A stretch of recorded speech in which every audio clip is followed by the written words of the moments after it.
escanteio para o time do Vila. Autorizado, Mateuzinho, pé canhoto, levantou na área, subiu o toque de cabeça, é gol! Gol! Gol!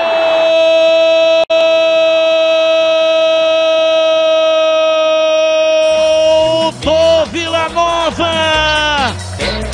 Campeão, salve o Vila Nova. Cobrança de escanteio, Mateuzinho, Renato de cabeça chegou golpeando. Jogo aéreo é terrível, é veneno puro contra o Guarani. Uma vez mais, gol pelo alto, jogo aéreo, Renato de cabeça mandou a bola no fundo do gol do Guarani e empata o jogo. Renato, zagueiro de cabeça para empatar a peleja.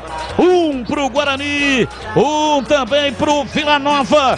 E o detalhe do gol é seu Gleger, Zorzinho. Estava falando agora, né, que o Guarani recuou demais, né? Uma bobeira ali do Matheus Pereira com o Ronaldo Alves.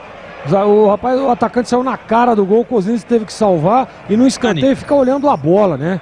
Fica marcando a bola. Aí não dá, pô.